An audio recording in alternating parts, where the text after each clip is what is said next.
Hey guys, welcome back to my channel. Oh my God. So for today's video, I did a tutorial with the new Anastasia Beverly Hills Subculture palette. Yes, the palette that everyone is talking shit and nagging about and saying so many things about. Some of you guys are very high maintenance when it comes to your makeup and like it to be a certain way, and so do I. Obviously, I'm using the same fucking shit. I'm using the same money you guys are using to purchase it. I'm not on their PR list, which I wish I was. I'm not getting this makeup for free, so I did buy it out of my own pocket. Now, the way people are making it seem is a little bit over dramatic. Now, is it the best palette in the world? No. Is it the worst palette in the world? No. To me, it's just kind of in the middle. Some shades worked for me, some shades didn't. The colors are very aesthetically pleasing, but the only thing is that it's kind of hard to combine the colors-ish in a way. Like, they're really nice colors, but me, like, sometimes my creativity just kind of like goes down the drain. So when I finally got to use the palette, I was like, woo! Like, what are we gonna do with it? And then I was like, I don't know. My favorite shade, honestly, in the palette is Cube. I believe you do have to kind of spray your brush with some setting spray or something to make it come out a little better. And I think it's absolutely stunning. I love this shade. A lot of people don't like it. I do.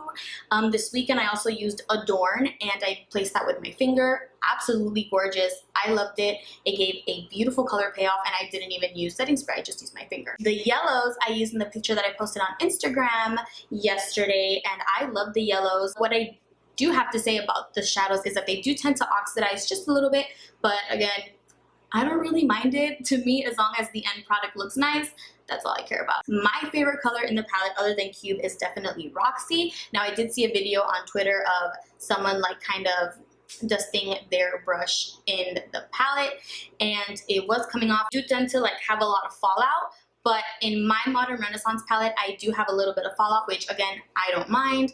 As long as it looks good on the eye, I don't care. So usually I just dust it off and keep it going. Another thing I saw was people comparing the ingredients on it. I think it is a little different from the Modern Renaissance. I just feel like this palette is a little chalkier than the Modern Renaissance. I feel like the Modern Renaissance palette is like my go-to, my holy grail. I love that palette so much. That formula is literally perfect. And it has a little bit of fallout, but I didn't see anybody complain about that. Now, did I? No. Oh my goodness, there's fall in the shadow. I'm gonna like fall off a cliff and die. Now, another thing with these shadows, I saw Nicole Guerrero's tutorial yesterday, and she said the same thing that I was thinking when I was using it. A little bit does go a long way since it does fall out a little bit. That's probably why sometimes if you put too much, even if you dust it off, there's too much on the brush, and when you go to blend it, it's a hot mess. So a little bit does go a long way, but other than that, I didn't really have a hard time. I think the only color that I had a pretty hard time with was Fudge, which was, I did not think that it would be the color to give me the hardest time, because I think they have this as a single shadow, so I would think that, you know, it's the same thing, but it was a little chalky and it didn't blend really well. I didn't know if it was the brush that I was using, but I used it this weekend the first time that I used it and I was like, it's a brown. How can you mess up a brown? Every other color has worked for me. They are a little chalkier than the Modern Renaissance. I feel like the Modern Renaissance palette is a little more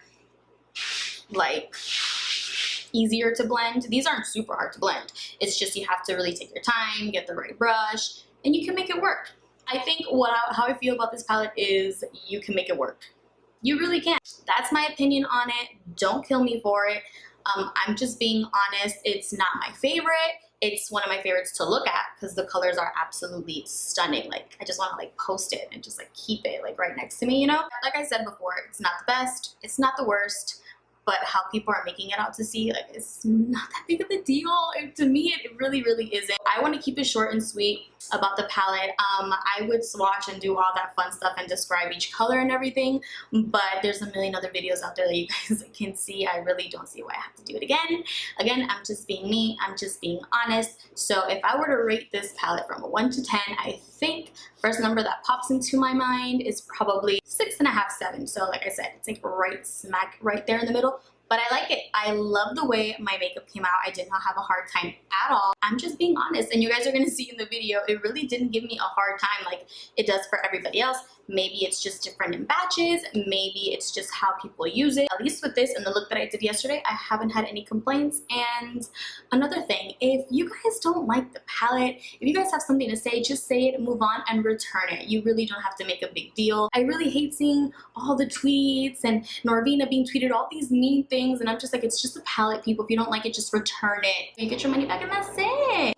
I hope you enjoyed this video. I did do a voiceover. I did one eye off camera because since I tried to film 2 days ago and it wasn't working and I didn't know where my path was going and it was going a mess, I decided to be organized and do one eye off camera. So yeah, I decided to do a voiceover because it's a lot easier for me to just do it and then talk about it, as I use it, especially if I'm using a new palette, because then I just get out of whack and I don't know, you say one thing and I'm like, what? But yeah guys, if you like this video, make sure to give it a big thumbs up and subscribe down below. And also if you would like to get notified every single time that I upload, make sure to click on the little button right next to the subscribe button, and like I said, it will let you know every time that I upload, which is every single week. Another thing, I want to start uploading twice a week.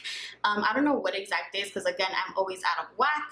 So but I want to do like one miscellaneous video, so like a challenge or like Q&A or like just something random or a vlog and a makeup tutorial. I don't want it to be just strictly makeup. I feel like with my energy and my personality, I can't just strictly do makeup. Like I have to do something else. And a lot of people liked my vlogs. I think I'm going to start vlogging more. It's just a little hard because I got a big ass Canon camera to hold around, but I'm already obnoxious as it is. Me walking around with a big ass camera probably won't make a difference. And yeah guys, if you guys would like to see how I came up with this look using the new Subculture palette, please keep on watching.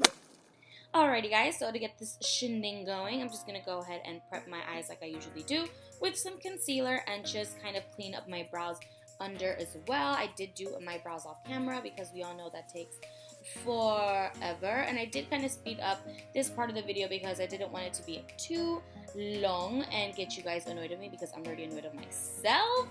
And yeah, and then I just set that with some translucent powder like I said before, like I usually do. Nothing new here.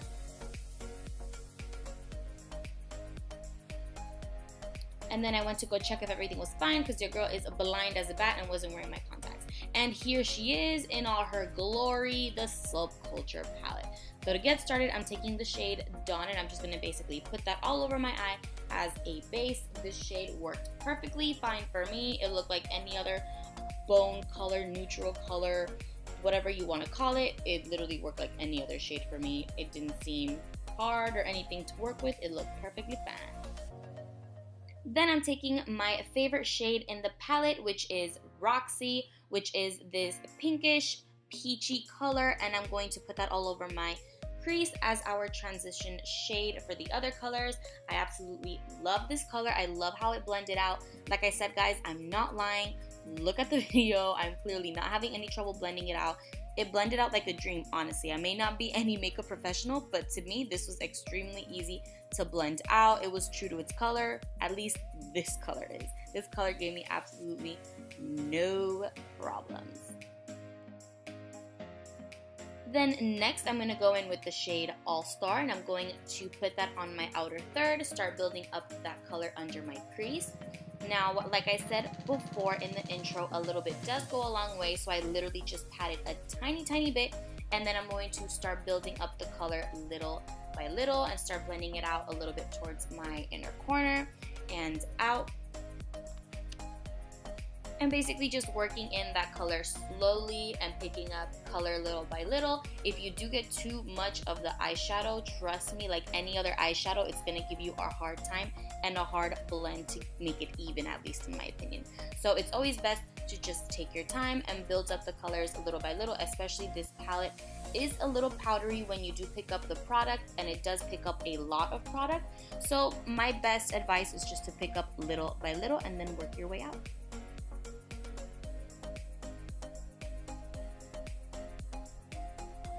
And then I'm taking my Loreal Techniques brush. I absolutely love this brush, and I'm going to use it to kind of give me a little mini half cut crease. I wouldn't even call that a half cut crease, but I'm going to go ahead and cut my crease just a little bit. Now, I did do this lid a little higher than my other lid, and that's only because my eyes are a little hooded. Not so much hooded, but like they're really wrinkly, so when I open my eyes, they're actually two completely different like shapes. You can't really notice when my eyes are like looking like directly at you, but yeah, guys, sorry, I know it looks a little funny, but my eyes are a different shape. Don't make fun of me.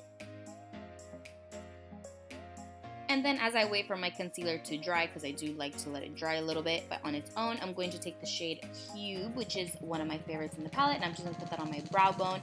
It looks stunning on the brow bone. I absolutely love it. I think that's going to be my go-to for my brow bone now, and I usually don't even put anything on my brow bone.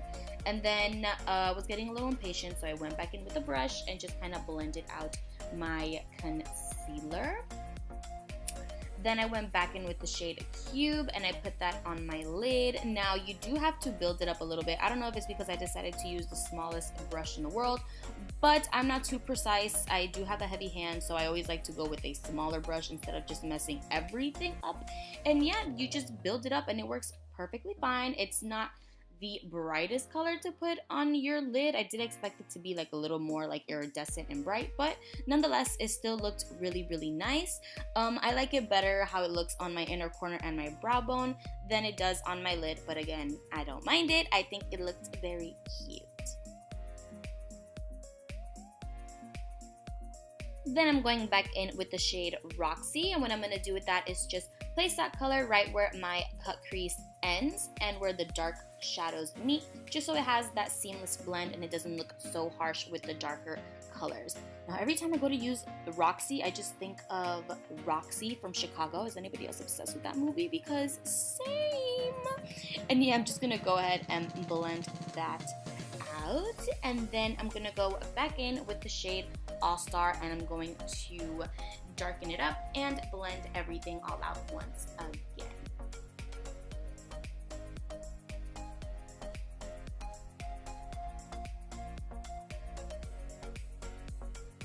And then I just went in with the first brush that we use with All Star, and I'm just going to make sure everything is blended out, that everything looks seamlessly, and that there's no harsh lines. As you guys can see, I didn't have any problem with the shade. I did see other videos of people having it like a little chalky and getting like darker, and I'm surprised that actually didn't happen to me because I have very hooded eyes, so I would think that it would get stuck there, but nothing. So I just lined my eyes just so I can have some place to put my lashes, and I'm going to also check if everything is fine because your girl's a grandma. I just wanted to make sure everything was okay, even though there was a mirror in front of me. And then I'm going to pop on some mascara, and the lashes that I'm using today are the double Wispies from Ardell. I absolutely love these. I forgot why I stopped using Ardell lashes, but I'm definitely going back, and I'm just going to pop those on. And then I also went back in with Cube, and I went and put that right in my inner corner. Like I said before, I like it better for my inner corner and brow bone highlight the best. And to start smoking out my lower lash line, I just went in with the shade Roxy, and I'm going to put that all over. Make sure to connect those shadows to the shadow on top of my eyes, just so it looks like it's blending smoothly, even though I did my face first. And then I'm also going to just place some regular eyeliner on my waterline, and then I went in with the shade All Star just to darken everything up a little bit, give it more of that seductive eye.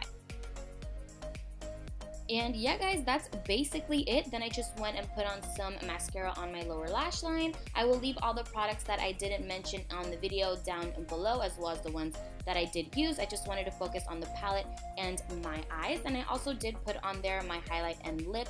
But that's basically it. This is my honest review on it. Like I said, I'm not as high maintenance. I always like to make things work. Don't kill me for it. This is my point of view and my review on it. I hope you guys liked it, and I will see you guys next time.